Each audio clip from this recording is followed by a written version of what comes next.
Hi అండి, నమస్తే. Welcome back to cute jelly channel. ఈరోజు మనం ఎటువంటి మినప్పప్పు వాడకుండా ఒక కప్పు రేషన్ బియ్యంతో ఎంతో టేస్టీ అండ్ క్రిస్పీగా పేపర్ లాంటి దోశలు మనం రెడీ చేయబోతున్నాం అనమాట. ఓన్లీ రైస్తోనే మనం ఈ పేపర్ దోశలు ప్రిపేర్ చేయబోతున్నాం. చాలా ఈజీ వేలో ఒక్కసారి చేస్తే ఇంకెప్పుడు వదిలిపెట్టరనమాట. అంత ఇష్టంగా తింటారు. అంత టేస్టీ అయిన ఈ దోశలు ఎలా ప్రిపేర్ చేయాలో మనం ఇప్పుడు చూసుకుందాం. నేనైతే ఇక్కడ 1 కప్పు ఇవి వచ్చేసి రేషన్ బియ్యం అనమాట. 1 కప్పు రేషన్ బియ్యాన్ని నేను శుభ్రంగా కడిగి ఒక గంట సేపు నానబెట్టేసుకున్నాను. ఇప్పుడు ఈ వాటర్ అన్ని వంపేసి మనం మిక్సీ జార్లోకి తీసుకోవాలి.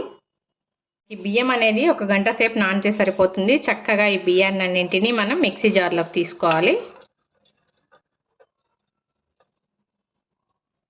దోశలు వచ్చేసి మనం ఇన్స్టెంట్గా ప్రిపేర్ చేసుకోవచ్చు. ఇందుకోసం మనం ఎలాగా పులియబెట్టాల్సిన అవసరం అయితే ఏమీ లేదు. ఈ విధంగా రైస్ యాడ్ చేసుకున్న తర్వాత ఇందులోకి ఒక్క స్పూన్ అటుకులు తీసుకుంటున్నాను. చూడండి, చాలా తక్కువగా. వీటిని శుభ్రంగా వాష్ చేసి ఈ రైస్లోకి యాడ్ చేసుకోవాలి. ఈ విధంగా అటుకులను కూడా శుభ్రంగా వాష్ చేసిన తర్వాత ఈ బియ్యంలోకి మనం యాడ్ చేసుకోవాలి. ఇప్పుడు ఈ బియ్యంలోకి మనం కొద్దిగా వాటర్ వేసుకొని బాగా మెత్తగా మిక్సీ బట్టి తీసుకోవాలి. మనకు దోశ పిండి బ్యాటర్ లాగా రావాలి. దీని తర్వాత నెక్స్ట్ ప్రాసెస్ చూపిస్తాను. ఈ విధంగా మనం బియ్యాన్ని కూడా చక్కగా మిక్సీ పట్టుకున్న తర్వాత ఇందులోకి ఏ కప్పుతో అయితే బియ్యం తీసుకున్నామో అదే కప్పుతో ఒక కప్పు వచ్చేసి గోధుమ పిండి యాడ్ చేస్తున్నాను. ఈ గోధుమ పిండి కూడా వేసి మనం చక్కగా మళ్ళీ బాగా మిక్సీ పట్టి తీసుకోవాలి. ఈ విధంగా ఒకసారి తిప్పుకున్న తర్వాత మళ్ళీ మనం వాటర్ కన్సిస్టెన్సీ అడ్జస్ట్ చేసుకొని చక్కగా మిక్సీ పట్టుకోవాలి.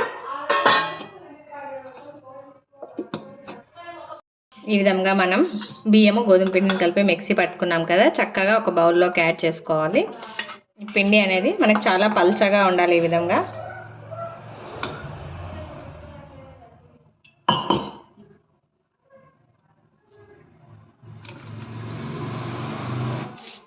ఇప్పుడు ఈ పిండిలోకి మనం రుచికి సరిపడా ఉప్పు యాడ్ చేసుకోవాలి. ఒక చిటికెడు వంట సోడా యాడ్ చేస్తున్నాను.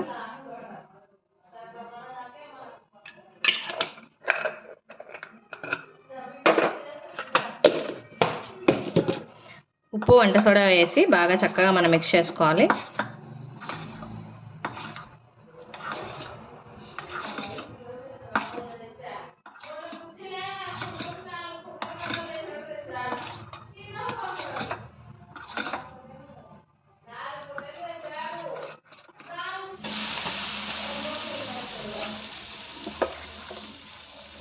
ఈ విధంగా ఉప్పు సోలా పొడి వేసి చక్కగా మిక్స్ చేసుకున్న తర్వాత ప్యాన్ పెట్టి హీట్ చేసుకున్నాను. దోశ ప్యాన్. ఇందులోకి మన నార్మల్ దోశ లాగానే చక్కగా ప్యాన్ అంతటికి బాగా స్ప్రెడ్ చేసుకోవాలి.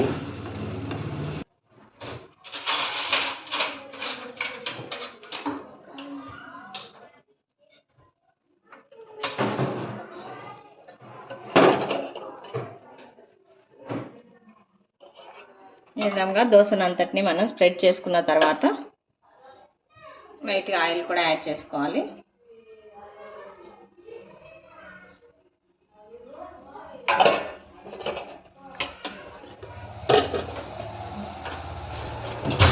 దోశ ఈ విధంగా మనం చక్కగా ఒక సైడ్ ఫ్రై కాల్చుకుంటే సరిపోతుంది. ఇంకో సైడ్ ఏం కాల్చుకోవాల్సిన అవసరం లేదు.